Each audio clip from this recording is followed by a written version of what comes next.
ఓం నమ శివాయ. మీ అందరికీ మహాశివరాత్రి శుభాకాంక్షలండి. మనందరి మీద ఆ శివయ్య ఆశీస్సులు ఉండాలని కోరుకుంటున్నాను. శివుడి ఆజ్ఞ లేనిది చీమైన కుట్టదు అనే విషయం అయితే అందరికీ తెలిసిందే కదండి. ప్రకృతిలో దైవాజ్ఞ లేకుండా ఏమీ జరగదని ఈ విషయం ద్వారా తెలుస్తుంది. ముఖ్యంగా శివరాత్రి పర్వదినాన ఆ పరమేశ్వరుడు అనుమతి లేకుండా ఏమీ జరగవండి.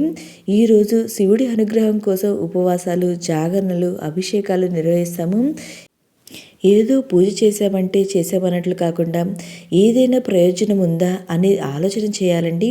ఈ ప్రశ్నకు సమాధానంగా సాక్షాత్తు ఆ పరమశివుడే ఓ కథ రూపంలో పార్వతీదేవికి చెప్పాడండి. ఆ కథ ఏమిటో నేను ఇప్పుడే తెలియజేస్తాను. పూర్వం ఒక బోయవాడైతే ఉండేవాడండి. వృత్తిరీత్యా అడవికి వెళ్ళి జంతువులను వేటాడి కుటుంబాన్ని పోషించుకునేవాడు. అయితే ఒక ఉదయాన్నే వెళ్ళిన అతడికి ఒక్క మృగం కూడా కనిపించలేదండి. పొద్దుపోయేదాకా ఎదురు చూసిన ఫలితం దొరకపోవడంతో నిరాశగా ఇంటి ముఖం పట్టాడు. మధ్యలో ఓ సరస్సు అయితే కనిపించిందండి. దీంట్లో ఏదైనా జంతువులు నీరు తాగడానికి వస్తే సంహరించవచ్చని భావించాడు. దగ్గరలోనే ఒక చెట్టు ఎక్కి కూర్చున్నాడండి. అతనికి ఊతపదంగా శివ అనడం అలవాటు. అది మంచో చెడో కూడా అతనికి తెలియదు. చెట్టుపై నుండి జంతువులు సరిగ్గా కనిపించేందుకు ఆ చెట్టు ఆకులు, కొమ్ములు విరగదీస్తూ ఉన్నాడు. ఇంతలో ఓ ఆడజింక అటుగా వచ్చింది. దాని మీదకు బాణం ఎక్కుపెట్టగా జింక మానవ గొంతుతో తనను సంహరించవద్దని వేడుకుంది. తనను చంపడం అధర్మం అంటూ ప్రాణభిక్ష పెట్టమని ప్రాధేయపడింది. మామూలుగా అయితే అతడి మనసు క్రూరంగా ఉండేది. కానీ ఆ జింక మానవ భాషలో మాట్లాడేసరికి ఏం చేయలేక వదిలేశాడు.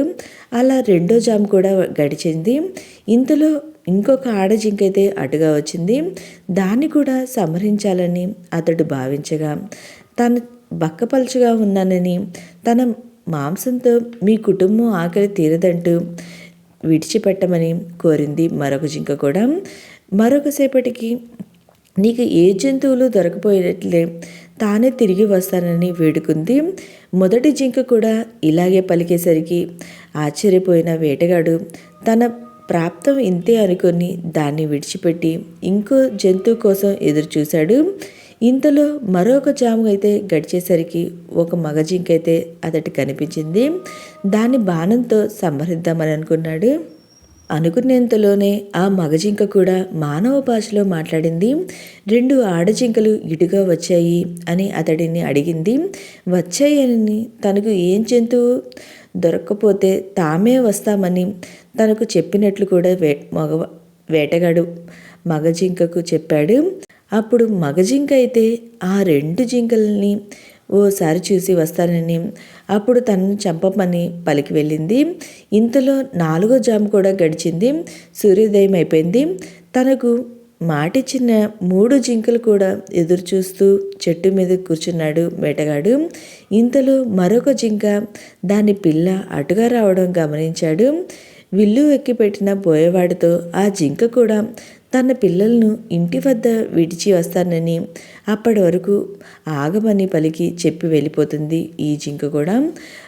మరికొద్దిసేపటికి 4 జింకలు బోయవాడికి ఇచ్చిన మాట ప్రకారం వచ్చి సత్యనిష్టతో తనను చంపమని ప్రాధేయపడ్డాయి. ఆ జింకల సత్ప్రవర్తన వేటగాడితో మార్పు అయితే తీసుకొచ్చిందండి.